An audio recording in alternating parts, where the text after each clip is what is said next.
Estamos fazendo a exposição bíblica de Malaquias, o último profeta do Antigo Testamento. O último bloco literário da Bíblia no Antigo Testamento chama-se Profetas Literários. É um conjunto de 17 livros, 17 profetas. Esses profetas, eles profetizaram antes do cativeiro babilônico, 11 deles, mais precisamente dizendo, 11 deles para dizer a Israel, ainda quando existia os dois reinos, Reino do Sul e Reino do Norte. Reino do Sul, capital Jerusalém, teve 20 reis em sua história. Reino do Norte, capital Samaria, teve 19 reis. Em 722, mesmo com toda a orientação dos profetas, a Síria invade a Samaria e destrói o Reino do Norte. O Reino do Norte passa a não existir mais, que era o Reino de Israel. Então, só existe agora um reino chamado Reino de Judá, da onde vem o nome judeus. E os judeus, o Reino de Judá, que é o Reino do Sul, que é a capital Jerusalém, também Deus enviou profetas para dizer, olha, se vocês não se arrependerem, virá os caldeus. Babilônia é o epicentro do Império Caldeu. Então Nabucodonosor vai vir e vai dominar sobre vocês.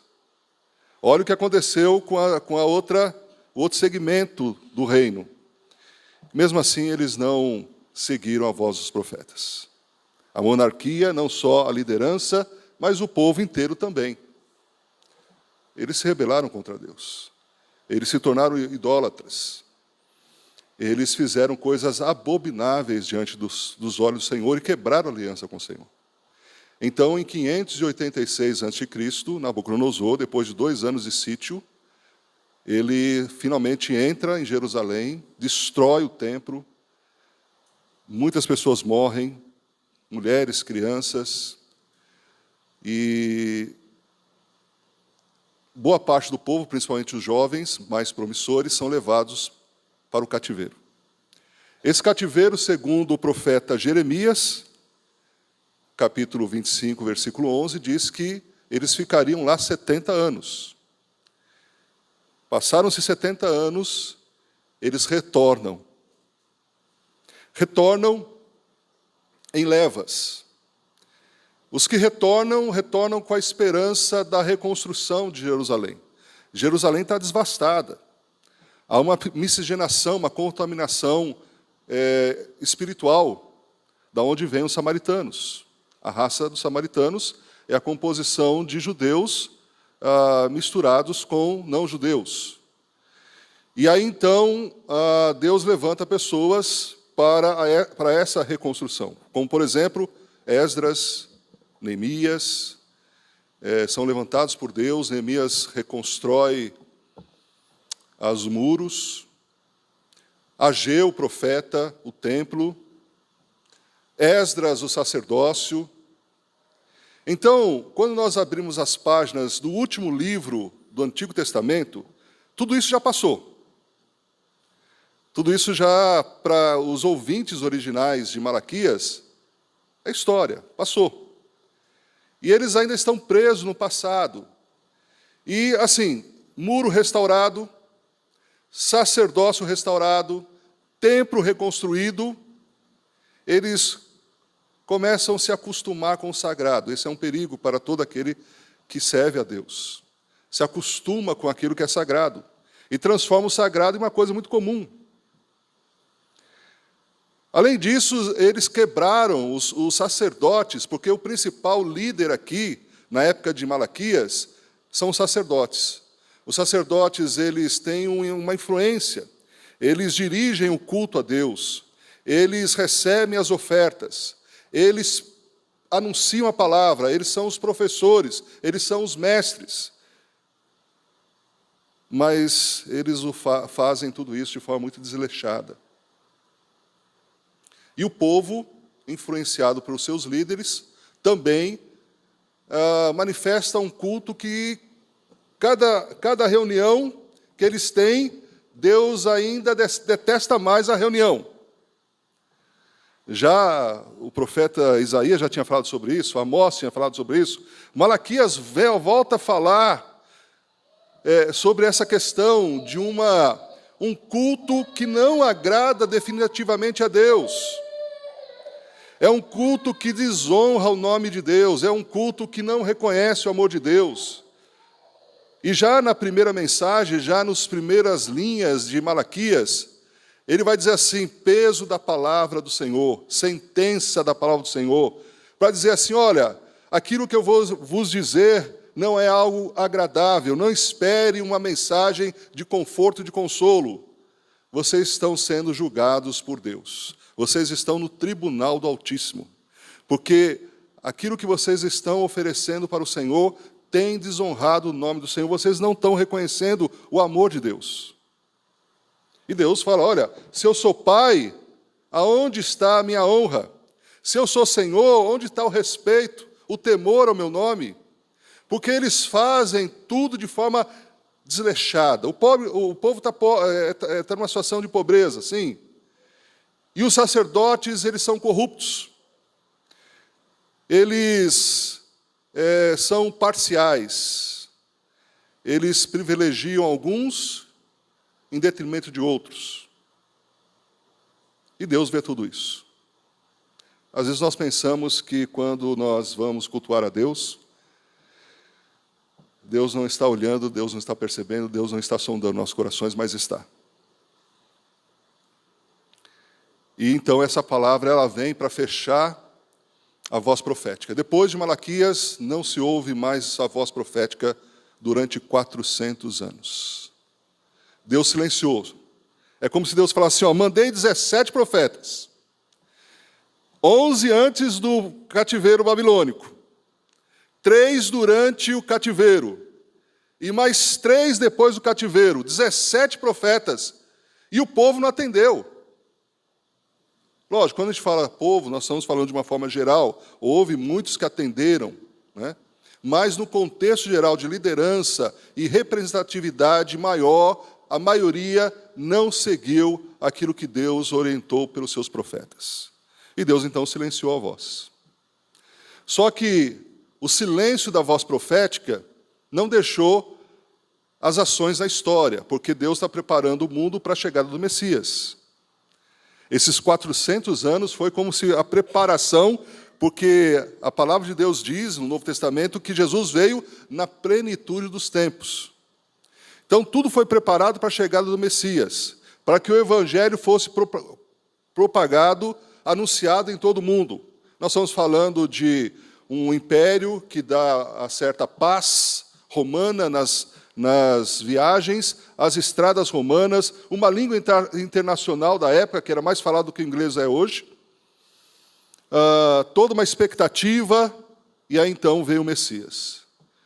Antes do Messias, a voz profética volta a estar em cena, aquilo que foi profetizado por Isaías no capítulo 40, a voz que clama no deserto. João Batista, então, irrompe sua voz, João, o batizador, João, o Batista.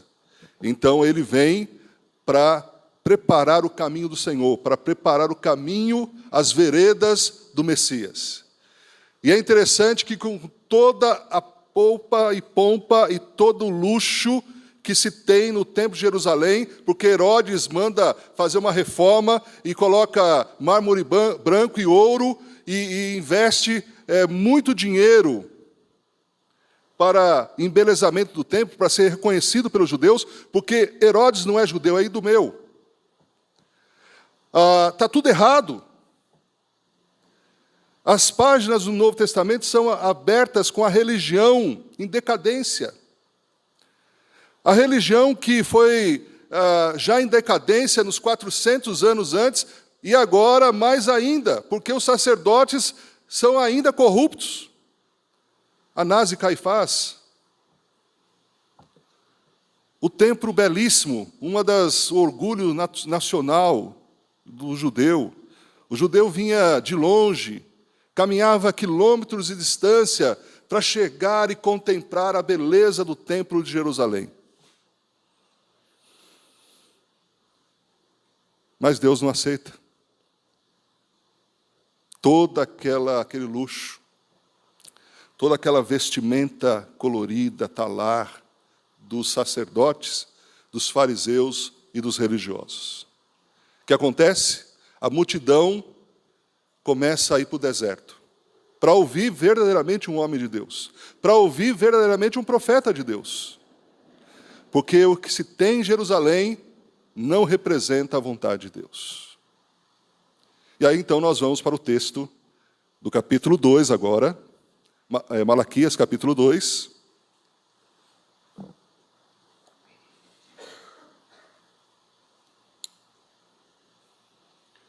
Nós vamos ler dos 5 ao 7. O culto que agrada a Deus, Malaquias capítulo 2, de 5 a 7. Está aí na tela, você pode acompanhar na sua Bíblia também. A minha aliança com ele foi de vida e paz. Na verdade, lhe dei para que me temesse, e ele me temeu e tremeu diante do meu nome. A verdadeira lei estava na sua boca, e nenhuma falsidade achou-se em seus lábios. Ele andou comigo em paz e retidão, e desviou muitos do pecado. Porque os lábios do sacerdote devem guardar o conhecimento, e da sua boca todos esperam a instrução na lei, porque ele é o meu mensageiro do Senhor dos Exércitos. É o mensageiro do Senhor dos Exércitos. Amém? Que o Senhor abençoe a sua palavra em nosso coração.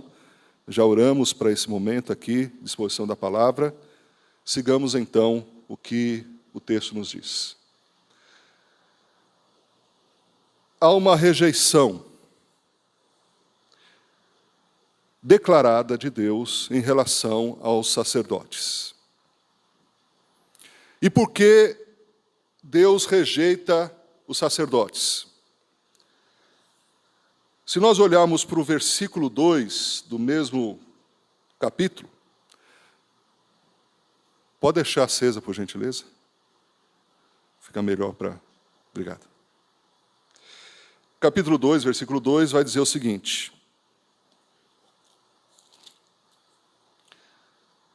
se não ouvirdes e não propuserdes no vosso coração dar honra ao meu nome, diz o Senhor dos Exércitos, enviarei a maldição contra vós, e amaldiçoarei as vossas bênçãos. E também já as tenho amaldiçoado, porque não aplicais isso no coração. Então a razão pela qual Deus rejeita os sacerdotes é que eles rejeitam o nome de Deus. Eles estão desonrando o nome de Deus. O que eles fazem não traz honra a Deus, traz desonra. Eles se desviam do caminho, versículo 8 e 9. Mas vós vos desviastes do caminho, a muitos fizestes tropeçar na lei, corrompeste a aliança de Levi, diz o Senhor dos Exércitos. Então veja, eles fazem as pessoas tropeçarem. Então, quando Deus fez aliança com Levi e os seus primeiros descendentes foram fiéis à aliança. E nós vamos ver aqui daqui a pouco que ele elogia esse primeiro momento. Ele diz, olha, lá quando eu fiz aliança com o pai de vocês, lá no passado com Levi, eles fizeram tudo certo. Eles honraram meu nome, eles amaram minha palavra, eles desviaram as pessoas do mal, do pecado, foram instrutores da palavra, amaram a minha palavra, mas vocês vão ser rejeitados. Aliás, Deus fala, vocês já foram rejeitados. Então, quando vocês estão abençoando as pessoas, Deus diz aos sacerdotes, em vez de essas pessoas serem abençoadas, elas estão sendo amaldiçoadas. efeito contrário. Cada vez que o sacerdote levantava a mão para impetrar bênção ao povo de Deus, em vez do povo ser abençoado, o povo era amaldiçoado. O contrário que aconteceu lá com Balaão. Balaão impetava a maldição e Deus transformava em bênção. Mas aqui é o contrário. Os sacerdotes estão orando a Deus, estão fazendo aquilo que é o protocolo de um profissional religioso, que é um perigo também, de se transformar num profissional da religião. Mas não ter o coração, porque a questão é que eles estão desonrando a partir do coração. A boca fala aquilo que o coração está cheio. As ações revelam as nossas intenções, as nossas evoluções, a nossa vida com Deus. Isso é revelado mais cedo ou mais tarde. E Deus que percustra o coração, que sonda o coração, Ele sabe. E aí as ações, Ele vai, além disso, de sondar os corações, Ele fala assim, olha, eu já sabia que isso iria acontecer e está acontecendo. Você gostaria de receber a oração da pastora Flor de Lis? Prefiro não. Você gostaria de receber a oração das pessoas que deliberadamente, à luz da palavra, estão desonrando o nome de Deus? Transformando o culto a Deus em detrimento? Transformando o culto a Deus como, em vez de ser teocêntrico, Deus no centro, é antropocêntrico. O culto voltado a tão somente suprir necessidades das pessoas, e não levantar a voz e honrar e glorificar o nome do Deus Altíssimo.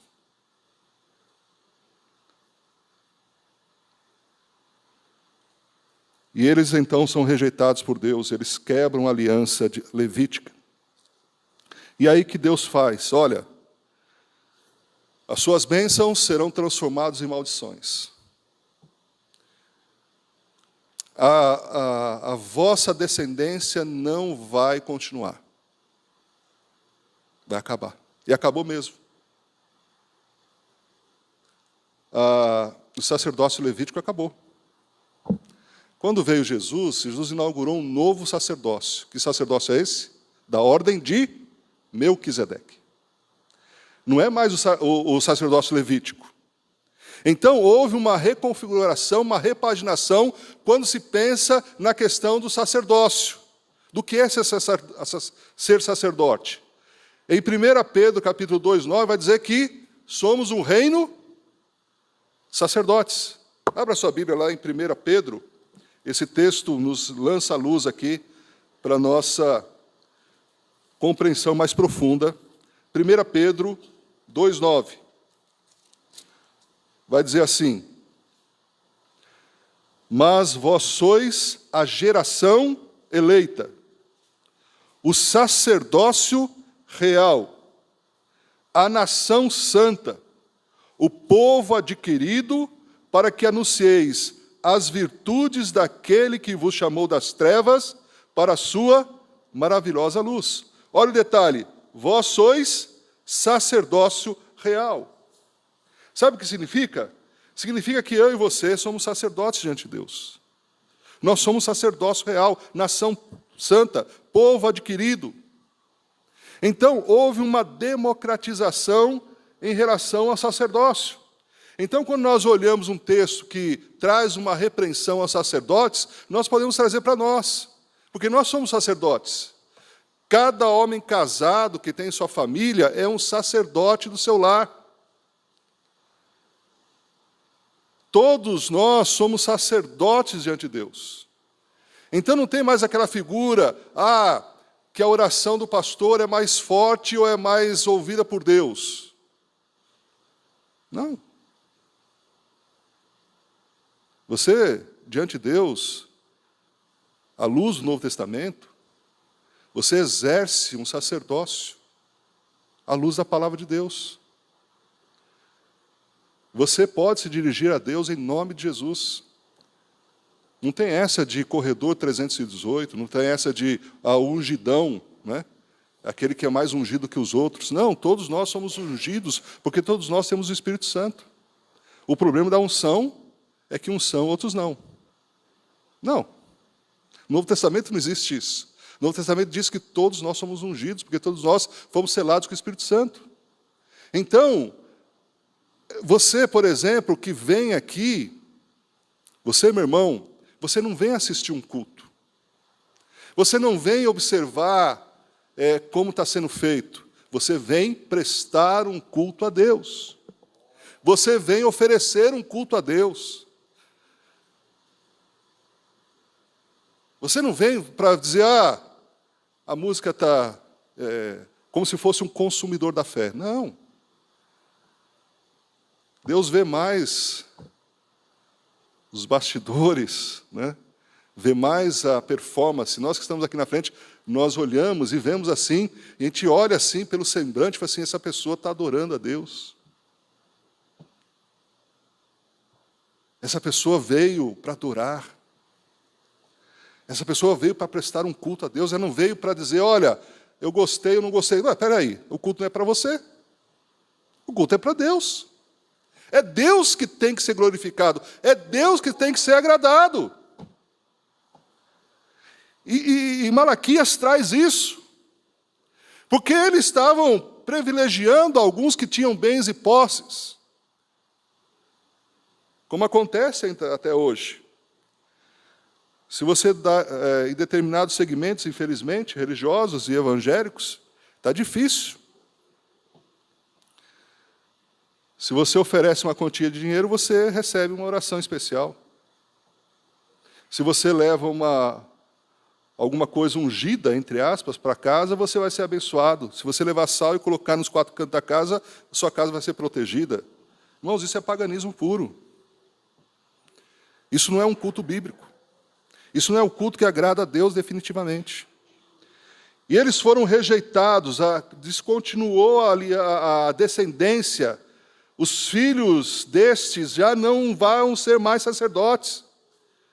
Porque entra na história desses 400 anos, muitas coisas, muitas águas rolam por debaixo da ponte nesses 400 anos. Uma das coisas é que o sacerdócio ele passa a ser de uma família. A família de Judas Macabeu. Sabe por que existe tanto Judas? Nome de crianças que foram colocadas, e na época de Jesus, já adultos, né? Judas. Porque Judas é um herói nacional no período interbíblico, nesses 400 anos. Judas Macabeus. O pai Matatias, 5 irmãos, lideram uma guerrilha, vence os ocupadores, 100 anos de liberdade. Judas é o herói nacional. E depois se transforma. Judas quando a gente pensa Judas hoje, né, a gente já pensa em traidor. Quando a gente pensa, por exemplo, fariseu, a gente já pensa o quê? Hipócrita. Né? E aí, então, essa família de Matatias, dos asmonianos, né, eles passam a ser os sacerdotes. Olha, chegou um ponto, irmãos, que os sacerdotes, eles não creem na ressurreição. Eles não creem em anjos. Então, para eles, a religião é para aquele momento só. Não tinha essa questão de vida eterna. Morreu e acabou. Desconsiderando tudo que a Bíblia até então tinha dito. Eles são rejeitados, eles são desonrados por Deus. E olha, Deus usa até uma expressão fortíssima aqui. Veja aí, capítulo 2. Malaquias, capítulo 2, vai dizer assim.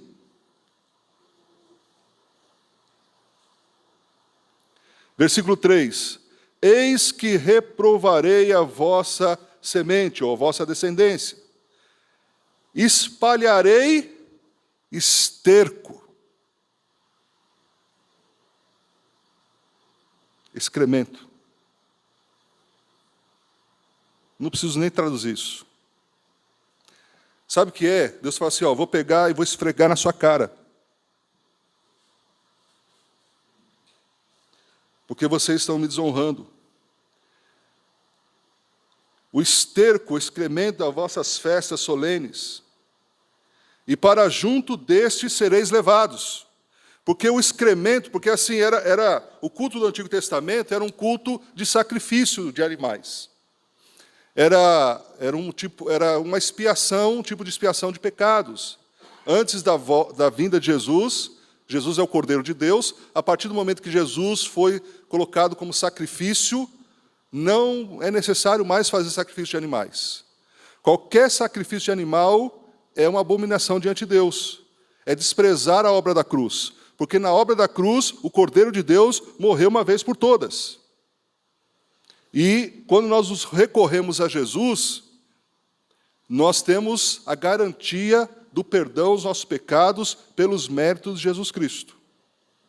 Então, é a morte vicária, é a morte substitutiva de Jesus Cristo na cruz. E cumpre todos os ritos do Antigo Testamento, todos os animais que eram mortos, era a sombra daquilo que veria Jesus Cristo, o Cordeiro de Deus. Lembra quando João Batista encontra com Jesus?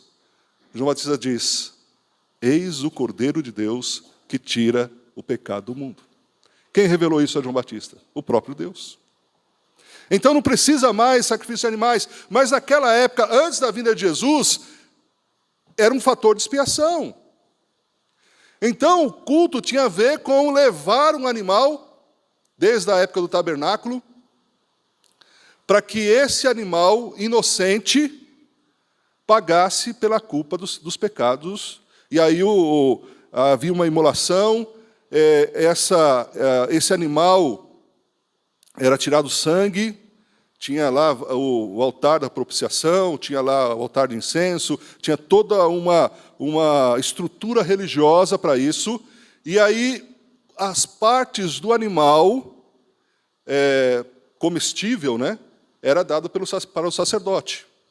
Porque o sacerdote, vindo da tribo de Levi, a tribo de Levi era a única das 12 tribos de Israel que foi separado para o culto a Deus. Eles viviam exclusivamente para cuidar das coisas de Deus. Então, antes do templo, era a tribo que desmontava o tabernáculo, que montava o tabernáculo. Quando vem o templo, eles são os cantores, eles são aquelas pessoas que cuidam das portas, as pessoas que cuidam do templo, que limpam o templo, que tudo relacionado ao culto são os levitas. Então, os sacerdotes recebem essa carne, né, para alimento próprio, e os excrementos são jogados para fora do templo. Então, o que Deus está dizendo? Eu vou pegar os excrementos, passar na cara de vocês. Vocês vão ser jogados para fora do templo, junto com os excrementos. É isso que Deus está dizendo.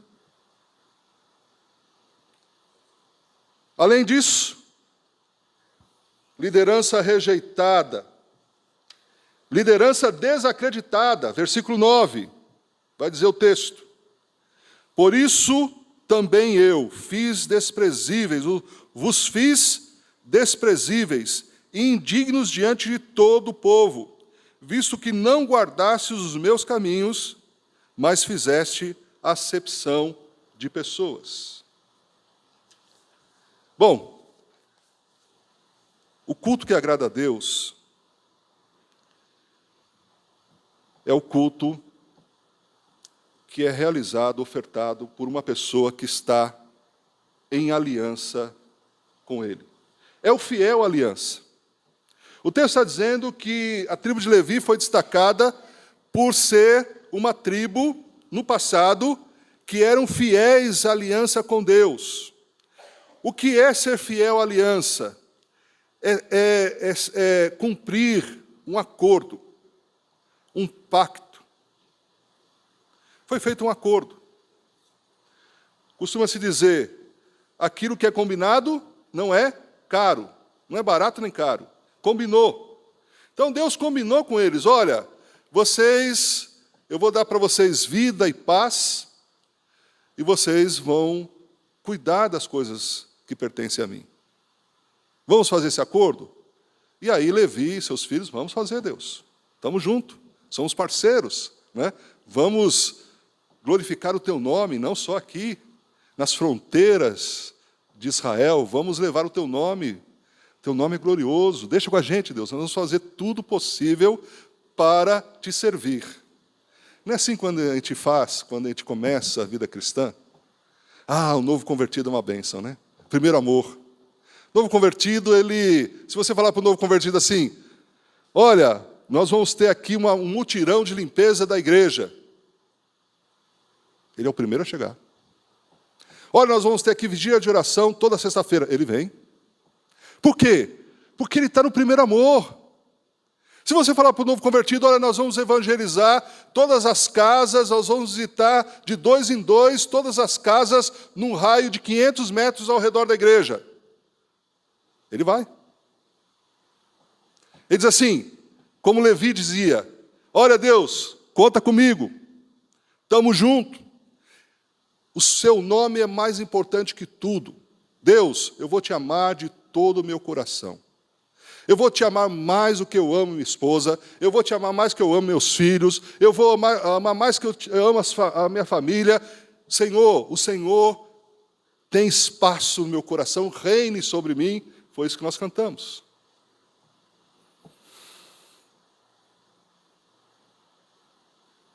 Então, vamos destacar aqui agora o elogio de Deus. Até aqui nós falamos sobre o que Deus reprova.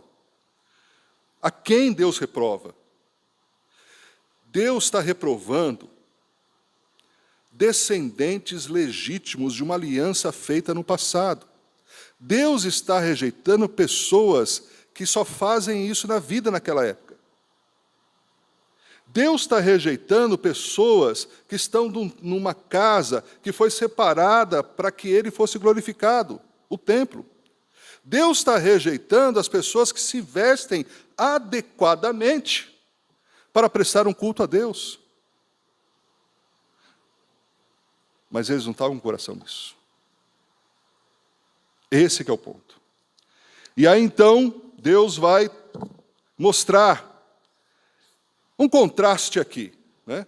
Ele vai dizer assim, olha, vocês têm feito isso, mas olha o que fez o pai de vocês. E se nós pensarmos como a geração passada serviu mais fielmente a Deus do que a nossa geração, se nós pensarmos lá nos primórdios,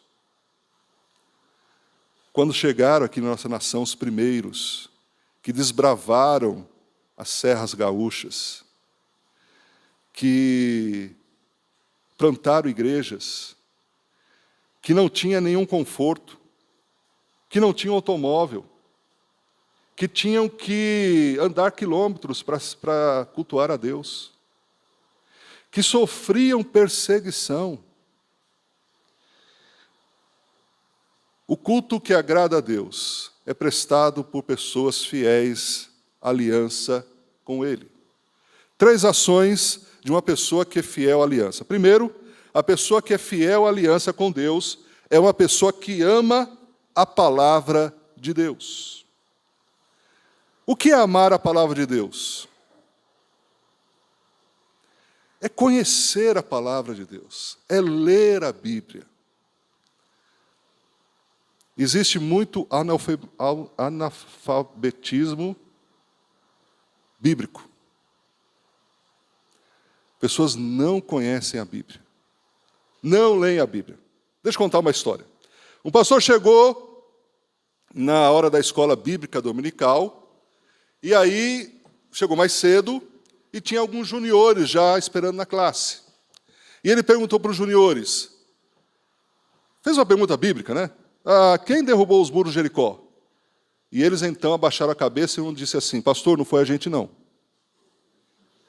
O pastor ficou preocupado com essa resposta, né? ainda tentando dirigir, né? Entender o que eles estavam dizendo, como assim? Aí nisso chega a professora, e a professora disse assim: pastor, não se preocupe. Se eles disseram que não foi eles, é porque não foi mesmo. Na sequência chega o tesoureiro. Pastor, fica tranquilo, nós temos uma verba emergencial, nós vamos mandar consertar o muro do Jericó.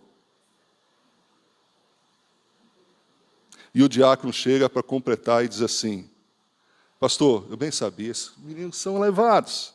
Vivem correndo aí pelos corredores da igreja, um dia isso ia acontecer, pastor. Lógico, isso é um exagero, vou assim dizer. Mas o que tem de gente, o que tem de crente que não leu a Bíblia. Quantas vezes você já leu a Bíblia de capa a capa? O fiel aliança ama a palavra de Deus. Lê com prazer a palavra de Deus. Ouve a palavra de Deus. Hoje tem muitas traduções. Tem Bíblia na linguagem de ontem, de hoje, de amanhã. Tem Bíblia de todas as traduções possíveis. Tem Bíblia em áudio, tem Bíblia em tudo.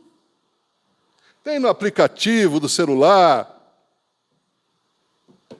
Mas o povo, em geral, tem dado mais tempo aos entretenimentos das redes sociais, dos TikToks, dos vídeos, das redes sociais de interrelacionamento, do que ler a palavra de Deus, amar a palavra de Deus, estudar a palavra de Deus.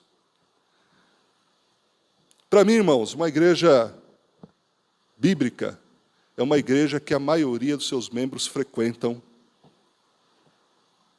3 letrinhas. Escola Bíblica Dominical.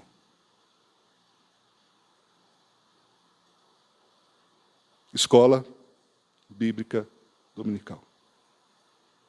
Escola Bíblica Dominical. Eu fiquei muito feliz hoje.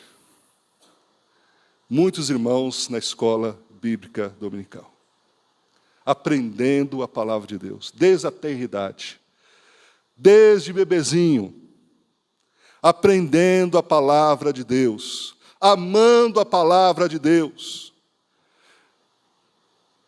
Gostando de ouvir a exposição da palavra de Deus, que diz, eu ficaria 2 horas ouvindo a exposição da palavra de Deus, porque a palavra de Deus é luz, é lâmpada para os meus pés e luz para o meu caminho, Salmo 119, 105.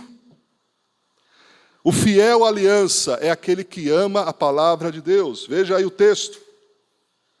Só estou dizendo o que o texto está dizendo.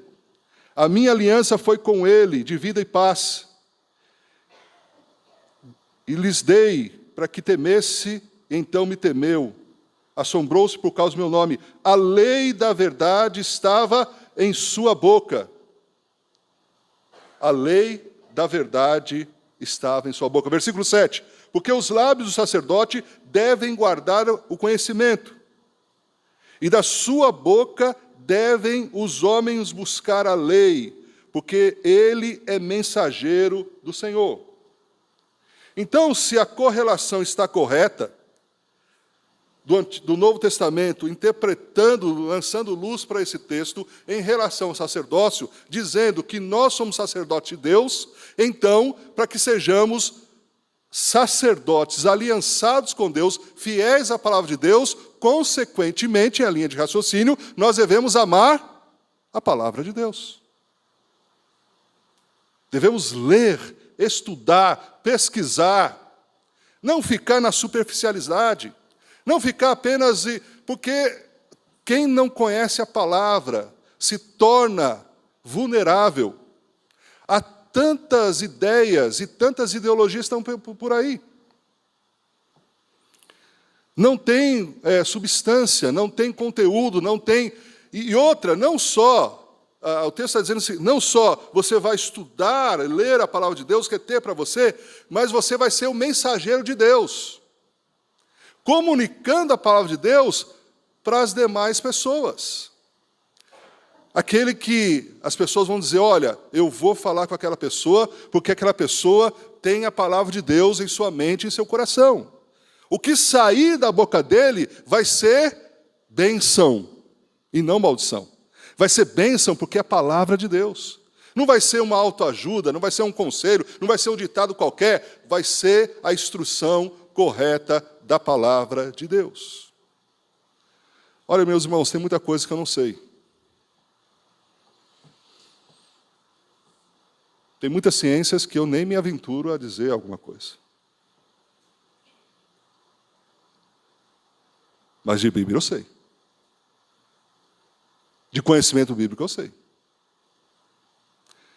E eu fico pensando, poxa, mas Deus me deu essa condição de conhecer a palavra, de se especializar durante muitos anos. Poxa, eu gostaria de ter mais tempo. Gostaria de compartilhar isso mais tempo com a igreja, com os irmãos, né? E assim, durante muitos anos, dando aula em seminário, a saudade de voltar à cátedra, voltar à sala de aula, para se mergulhar na palavra de Deus, olha, explicar a palavra de Deus, dizer o contexto, dizer a história, dizer o que o texto significa, dizer aquilo que está nas entrelinhas da palavra. Mas eu tenho que me contentar com 30, 40 minutos uma vez por semana, por enquanto. E na escola bíblica dominical com os novos membros. Quem sabe Deus nos prepara mais tempo aí para a exposição da palavra de Deus, porque essa é a missão, não só minha, mas sua também. Tem momentos que nós sentamos para ouvir. Tem momentos que nós estudamos a palavra. E tem momentos que Deus quer nos usar para comunicar a palavra de Deus com outras pessoas. Mas também, a pessoa que é fiel à aliança é uma pessoa que, está lá, anda na presença de Deus. Falávamos que o culto que Deus aceita é o culto que é uma oferta de vida, é oferta e vida. A oferta expressa a vida expressa a oferta. Porque é exatamente o que estava acontecendo. Eles estavam dando qualquer coisa, oferecendo animal manco, cego, carniça diante de Deus. Isso representava o que estava no coração deles. Isso era exatamente o que eles estavam pensando de Deus. Isso era a vida deles. A vida deles estava podre. Então, o que eles estavam oferecendo para Deus era o podre. Porque é outra coisa, irmãos. Deus não aceita adoração se a adoração não tiver vida. Se aquilo que eu faço lá fora é a total contradição daquilo que eu vivo aqui dentro. A nossa vida aqui dentro, ela deve espelhar lá fora, e lá fora deve espelhar aqui dentro. Porque quando a nossa vida, ela vai modificar a forma como nós vemos a glória de Deus. Então é muito comum que palavras como essa, para muitos, não tem nenhum sentido. Ou a pessoa nunca teve encontro com Deus, nunca nasceu de novo, então não faz sentido. Ou a pessoa está distante de Deus, está vivendo longe de Deus, não está andando na presença. O que é andar na presença de Deus? O texto diz que andar na presença de Deus é tremer e temer. Respeito. Sabe aquela coisa? Você está sendo tentado, sendo tentada. Alguma situação que você tem uma certa fraqueza, e o inimigo sabe disso, e o inimigo está te tentando naquela área, e você está muito propenso a cair na tentação, você lembra, espera aí.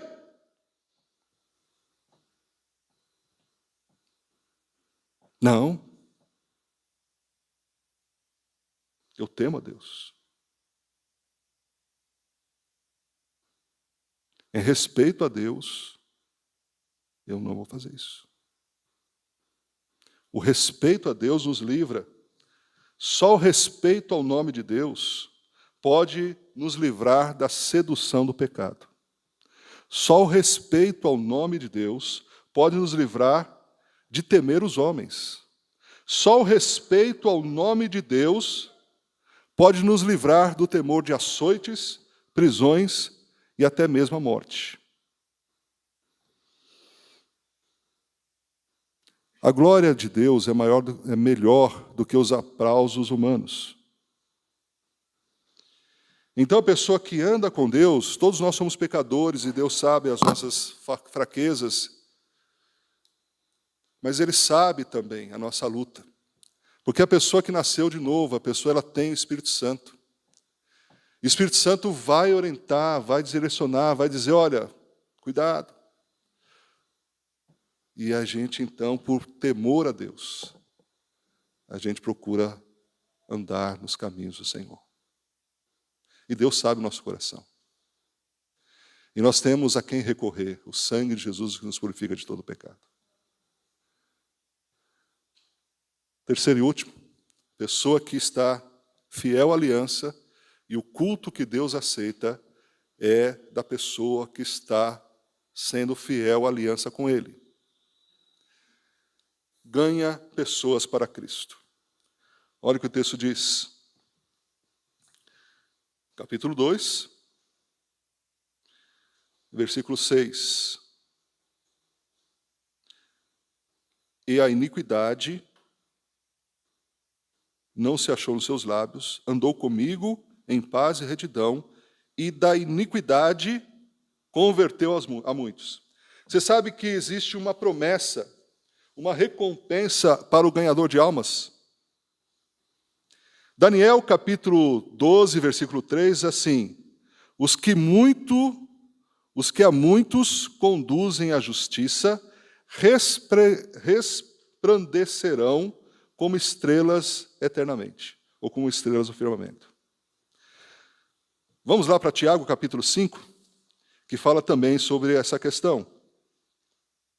Tiago, capítulo 5, versículo 19 e 20. Irmãos, se algum dentre vós se tem desviado da verdade, e alguém o converter, saiba que aquele que fizer converter do erro do seu caminho um pecador, salvará da morte uma alma, cobrirá uma multidão de pecados. Aí você pergunta assim, mas quem não é Espírito Santo que converte outra pessoa? Sim. Mas o Espírito Santo usa instrumentos humanos para fazer esse trabalho. Porque Deus nos fala através de pessoas e circunstâncias. Então, como tem sido... Antes de chegarmos a algumas aplicações, é importante dizer que a pessoa fiel à palavra de Deus é comprometida com o trabalho evangelístico. O evangelismo é o termômetro do crente. Quer saber se o crente está bem com Deus? É quando ele fala de Deus para outras pessoas. Ele é um semeador. Ele fala a tempo e fora de tempo, e a templo e fora de templo. Ele crê no poder do Evangelho, da eficácia da redenção e da virtude do Espírito Santo. Ele sabe que uma alma vale mais do que o mundo inteiro. Ele tem pressa para arrebatar do fogo os que cambaleiam indo para a morte. Ele tem um coração ardente, olhos abertos e pés velozes. Conta-se a história de um rapaz que estava evangelizando, ele saiu para evangelizar. É interessante que quando a pessoa está bem com Deus, ela assim, o Espírito Santo move essa pessoa para falar de Jesus para as outras pessoas. Ela é impulsionada por Deus. E todas as vezes que particularmente eu resisti no primeiro momento, porque o nosso ego, o nosso ser não quer fazer esse trabalho. É um trabalho que a gente se coloca vulnerável e humilde para compartilhar com outras pessoas o Evangelho. Né? Tem muita gente, não quero pagar mico, né, indo evangelizar. E todas as vezes que venci essa questão, voltei com uma alegria imensurável. Porque lá no Salmo 126 vai dizer assim, aquele que sai, mesmo chorando, semeando, voltará com alegria trazendo seus feixes. É mais uma questão de obediência do que vontade. A gente obedece, em obedecer Deus confirma e Deus nos dá resultados. Sabia que existe mais obstáculos internos do que obstáculos externos da evangelização? É impressionante. Nós colocamos mais dificuldade, as barreiras não estão lá fora, as barreiras estão muitas vezes em nós. Lógico, tem alguns que não vão ouvir. Mas Deus tem preparado pessoas, e essas pessoas, para ouvir a palavra. E sempre quando se sai para a evangelização, ora, ó Deus, vá à frente, o Espírito Santo já esteja preparando o caminho, né?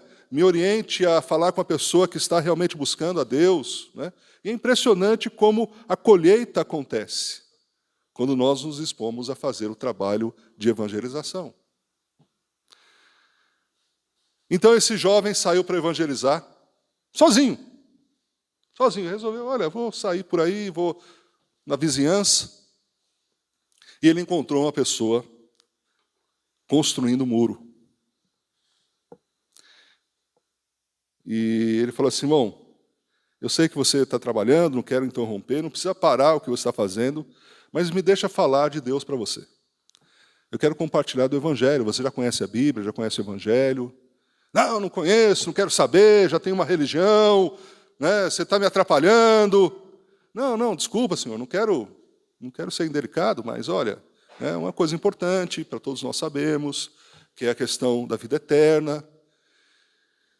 E ele falou assim, olha, eu queria, pelo menos, posso ler um versículo para o senhor? Aí o pedreiro lá disse, não, deixa a Bíblia de lado. Conversa tem que ser de homem para homem. Imagine se você receber uma resposta dessa, né? E aquele jovem falou assim, olha, tá bom, vamos conversar de homem para homem, então. Seu muro está torto. Ele, o quê? Não, estou olhando aqui, ó, seu muro está torto. Que é isso? Eu construo um muro há mais de 20 anos, sou construtor de casas e tudo mais. Não, mas eu estou olhando aqui, seu muro está torto. Não, ó, vou pegar o prumo. Vou medir. É prumo que se usa aqui também, né? Para medir. Aí o jovem falou assim, não, deixa o prumo de lado. Conversa tem que ser de homem para homem. A Bíblia é o prumo. Você não quer usar a Bíblia, eu não vou usar o seu prumo. Então, são situações como essa que só a pessoa é iluminada pelo Espírito Santo para falar, né, para dar uma resposta, e muito provavelmente toda vez que aquele pedreiro for pegar o prumo, ele vai lembrar que a Bíblia é o prumo. E é impressionante como Deus capacita aqueles que se propõem a falar do Evangelho.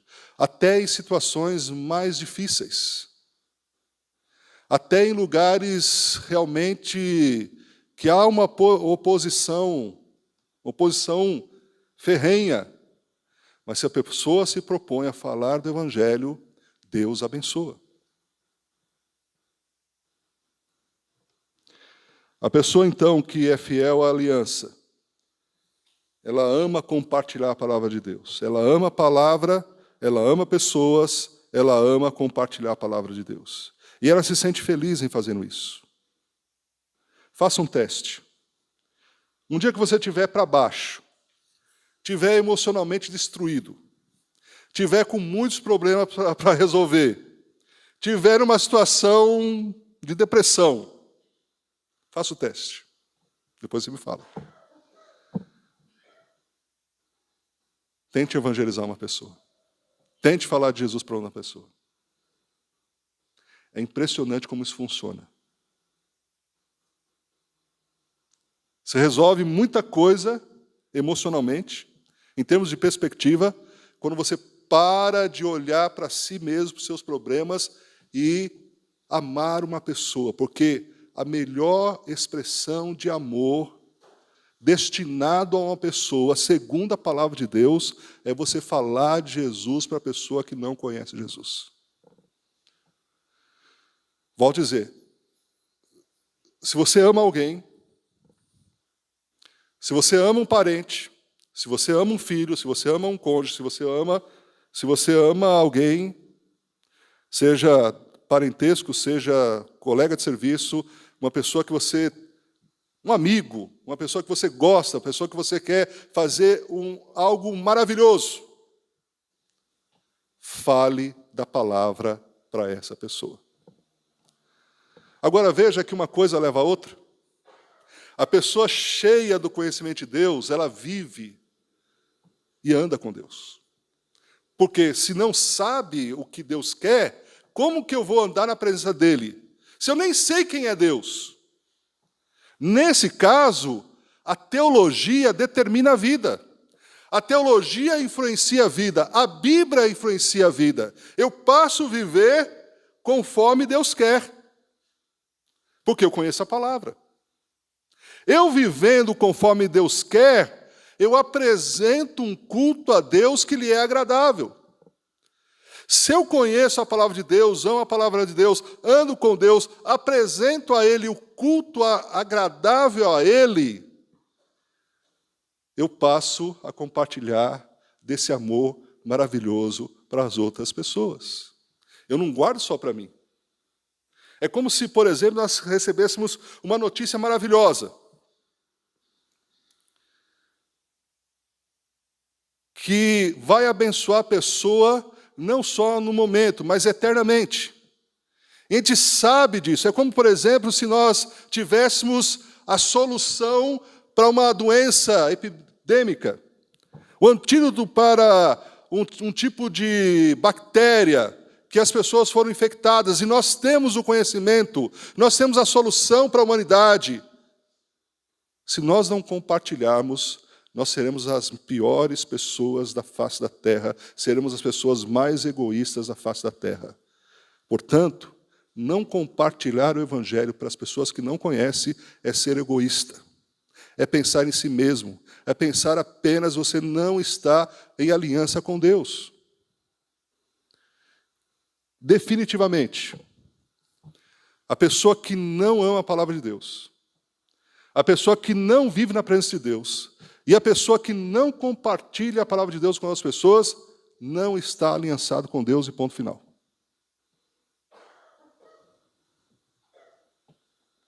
É a palavra de Deus que está dizendo. Então, meus irmãos, nós precisamos baixar a bola, sermos mais humildes, pedir misericórdia, para que sejamos pessoas que agradam a Ele no culto, tendo aliança com Ele. Amém? Vamos para algumas conclusões. Primeiro, você é fiel à aliança com Deus? Não responda para mim, responda diante de Deus. Você sabe da sua vida, você sabe do seu coração. Ser religioso e ser batista não significa necessariamente que você está em aliança com Deus. Tem muitas pessoas que são evangélicas, que são batistas, inclusive, mas não estão em aliança com Deus, porque não amam a palavra de Deus. Segundo, você tem realmente amado a palavra de Deus? Ler a palavra de Deus lhe traz prazer? Se alguém lhe fizer algumas perguntas, o seu conhecimento bíblico é capaz de respondê-las? Você, diante de uma situação premente, emergencial, de uma pessoa que precisa de uma palavra de Deus, você, por amar a palavra de Deus, você vai ser um bom conselheiro? Terceiro, você tem andado na presença de Deus, você tem realmente temido a Deus, tremendo diante de Deus. Paulo diz, eu faço isso com tremor e temor. Ou seja, não é medo de Deus, é respeito. É uma reverência. Você reverencia a Deus durante seus dias na semana e quando você vem para esse lugar. Esse lugar, irmãos, é como qualquer outro lugar, com exceção ao momento que se inicia o culto.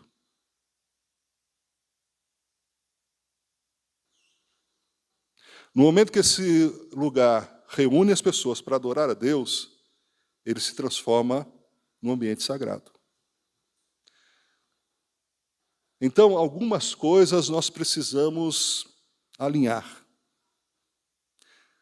Algumas coisas nós precisamos ter uma performance melhor diante de Deus, expressando a nossa adoração, nosso conhecimento da palavra.